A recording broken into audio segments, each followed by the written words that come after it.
അപ്പൊസ്തലന്മാരുടെ പ്രവൃത്തികൾ അധ്യായം 11. ജാതികളും ദൈവവചനം കൈക്കൊണ്ടു എന്ന് അപ്പൊസ്തലന്മാരും യഹൂദിയിലുള്ള സഹോദരന്മാരും കേട്ടു. പത്രോസ് യെരൂശലേമിലെത്തിയപ്പോൾ പരിച്ഛേദനക്കാർ അവനോട് വാദിച്ചു, നീ അഗ്രചർമ്മികളുടെ അടുക്കൽ ചെന്ന് അവരോടുകൂടെ ഭക്ഷിച്ചു എന്ന് പറഞ്ഞു. പത്രോസ് കാര്യം ആദ്യം മുതൽ ക്രമമായി അവരോട് വിവരിച്ചു പറഞ്ഞത്, ഞാൻ യോപ്പ പട്ടണത്തിൽ പ്രാർത്ഥിച്ചു കൊണ്ടിരിക്കുമ്പോൾ വിവശതയിൽ ഒരു ദർശനം കണ്ടു.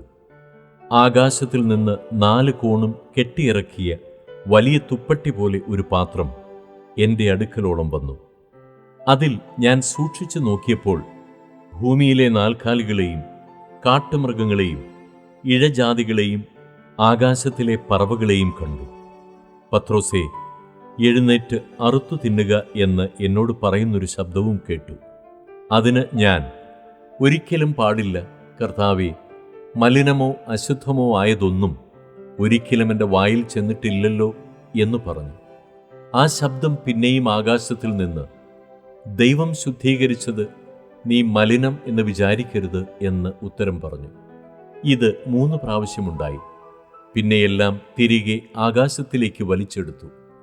അപ്പോൾ തന്നെ കൈസരിയയിൽ നിന്ന് എൻ്റെ അടുക്കൽ അയച്ചിരുന്ന 3 പുരുഷന്മാർ ഞങ്ങൾ പാർത്ത വീട്ടിൻ്റെ മുമ്പിൽ നിന്നിരുന്നു. ഒന്നും സംശയിക്കാതെ അവരോടുകൂടെ പോകുവാൻ ആത്മാവ് എന്നോട് കൽപ്പിച്ചു. ഈ 6 സഹോദരന്മാരും എന്നോട് കൂടെ പോന്നു. ഞങ്ങൾ ആ പുരുഷന്റെ വീട്ടിൽ ചെന്നു. അവൻ തൻ്റെ വീട്ടിൽ ഒരു ദൂതൻ നിൽക്കുന്നത് കണ്ടു എന്നും, നീ യോപ്പയിലേക്ക് ആളയച്ച് പത്രോസ് എന്നു മറുപേരുള്ള ശിമോനെ വരുത്തുക, നീയും നിന്റെ ഗൃഹം മുഴുവനും രക്ഷിക്കപ്പെടുവാനുള്ള വാക്കുകളെ അവൻ നിന്നോട് സംസാരിക്കുമെന്ന് ദൂതൻ പറഞ്ഞുവെന്നും ഞങ്ങളോട് അറിയിച്ചു. ഞാൻ സംസാരിച്ചു തുടങ്ങിയപ്പോഴേക്കും പരിശുദ്ധാത്മാവ് ആദിയിൽ നമ്മുടെ മേലെന്ന പോലെ അവരുടെ മേലും വന്നു. അപ്പോൾ ഞാൻ, യോഹന്നാൻ വെള്ളം കൊണ്ട് സ്നാനം കഴിപ്പിച്ചു, നിങ്ങൾക്കോ പരിശുദ്ധാത്മാവ് കൊണ്ട് സ്നാനം ലഭിക്കുമെന്ന് കർത്താവ് പറഞ്ഞ വാക്കോർത്തു. ആകയാൽ കർത്താവായ യേശുക്രിസ്തുവിൽ വിശ്വസിച്ചവരായ നമുക്ക് തന്നതുപോലെ അതേ ദാനത്തെ അവർക്കും ദൈവം കൊടുത്തുവെങ്കിൽ ദൈവത്തെ തടുപ്പാൻ തക്കവണ്ണം ഞാൻ ആർ?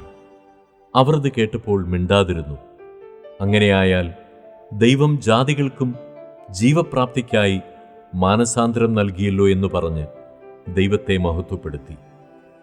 സ്തെഫാനോസ് നിമിത്തമുണ്ടായ ഉപദ്രവം ഹേതുവാൽ ചിതറിപ്പോയവർ യഹൂദന്മാരോടല്ലാതെ മറ്റാരോടും വചനം സംസാരിക്കാതെ ഫൊയ്നിക്യ, കുപ്രോസ്, അന്ത്യോക്യ എന്നീ പ്രദേശങ്ങളോളം സഞ്ചരിച്ചു.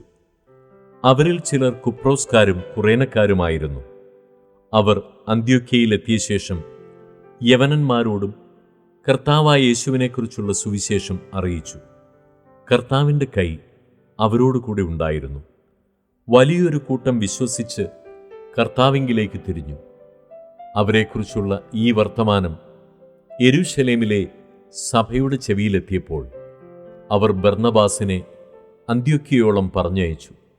അവൻ ചെന്ന് ദൈവകൃപ കണ്ട് സന്തോഷിച്ചു. എല്ലാവരും ഹൃദയനിർണയത്തോടെ കർത്താവിനോട് ചേർന്ന് നിൽപ്പാൻ തക്കവണ്ണം പ്രബോധിപ്പിച്ചു. അവൻ നല്ല മനുഷ്യനും പരിശുദ്ധാത്മാവിനാലും വിശ്വാസത്താലും നിറഞ്ഞവനുമായിരുന്നു. വളരെ പുരുഷാരം കർത്താവിനോട് ചേർന്നു.